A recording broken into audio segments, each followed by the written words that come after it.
नमस्कार, India investment में आपका स्वागत है। मैं हूं यमल व्यास। पिछले वीडियो में हमने बताया था कि शेयर में निवेश करने के पहले आप कंपनी के बारे में कुछ जानकारी जरूर पाएं। जितनी जानकारी मिल सके वो पहले पाएं, उसके बाद निवेश करें। अब प्रश्न ये है कि आप क्या जानकारी लेंगे और कहां से लेंगे। तो मैं आपको बताऊं कि आप इसके लिए आपको बहुत कुछ जानने की ज़रूरत नहीं है। कुछ आप बहुत ज़्यादा पढ़े लिखे हो या फाइनेंस जानते हो या अकाउंटिंग की आपको समझ हो, वो ज़रूरी नहीं है।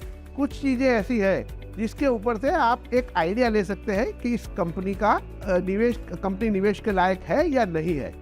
जैसे कि आजकल भाव जो मार्केट में होते हैं शेयर के, वो आपको हर साइट के, बहुत सारी साइटें हैं जिसके ऊपर वेबसाइट से मिल जाते हैं, आपको टीवी पे भी दिखने को मिलते हैं। अब जो भाव है शेयर का, उसको वो सही है या नहीं, निवेश करने के लिए ठीक है या नहीं, वो जानने के लिए आप क्या देखेंगे।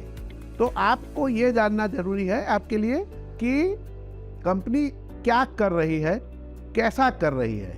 बहुत सारी कंपनियां ऐसी है जो वर्षों से नुकसान कर रही है, वो लॉस में चल रही है, बहुत ज़्यादा लॉस कर रही है, घाटा कर रही है, परंतु फिर भी उनके शेयर का भाव बहुत आसमान को छू रहे हैं। ऐसे बहुत सारी कंपनियां हैं। तो आपको एक मैं बात आपको बता दूं कि कुछ धंधे ऐसे हैं, न्यू टेक्नोलॉजी जिसे कहते हैं, जिसमें शुरू के वर्षों में कंपनी नुकसान करती है और उसके बाद जब कंपनी मुनाफा करने लगती है तो बहुत पैसा कमाती है। लेकिन ऐसी कंपनियां बहुत कम होती है।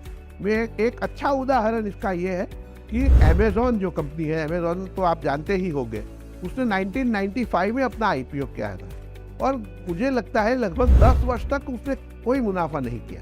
उसने उसका जो आईपीओ जिसने भरा था, उसकी कैपिटल भी बहुत ज़्यादा कम हो गई। एक भाव ऐसा आया कि जिसमें कंपनी को कंपनी के इन्वेस्टर को बहुत नुकसान था। लेकिन आज अगर वो निवेशक ने ये 25-27 साल तक अगर वो शेयर होल्ड करके रखे हैं, तो उसको इतना ज़्यादा मुनाफा हुआ है कि आप सोच भी नहीं सकते। आज अमेज़ॉन वर्ल्ड की, विश्व की सबसे बड़ी कंपनियों में से एक है और उसकी मार्केट कैपिटलाइजेशन, उसकी जो मार्केट की वैल्यू है, वो इतनी ज़्यादा है कि जो पुराने निवेशक हैं जिन्होंने 1995 में इन्वेस्ट किया होगा, वो आज उनका पैसा हजारों गुना हो गया है। तो ऐसा होता है, परंतु इसका मतलब ये नहीं है कि हर कंपनी ऐसा करेगी। इसलिए सबसे पहले आपको अगर कुछ देखना है तो आपको ये देखना चाहिए कि जिस कंपनी में मैं निवेश कर रहा हूँ वो मुनाफा कमाती है या नहीं। क्योंकि अगर कंपनी मुनाफा नहीं कर रही है, कंपनी प्रॉफिट नहीं कर रही है, तो आपके लिए इस शेयर में प्रॉफिट करना और अच्छा रिटर्न पाना थोड़ा मुश्किल तो ज़रूर है। और इसलिए अगर आप नए निवेशक हैं, आप एक छोटे निवेशक हैं, तो मेरा एक लाइन में ये कहना है कि आप निवेश करने में ऐसी कंपनियां ही ढूंढें जो अच्छा मुनाफा करती हो और लॉस मेकिंग कंपनी में आप अपना पैसा न डालें। ये छोटी सी चीज़ आपको बहुत बड़े नुकसान से बचा सकती है। आप देखते रहिए इंडिया इन्वेस्टमेंट, लाइक करिए, शेयर करिए और मुझे सब्सक्राइब भी कीजिए।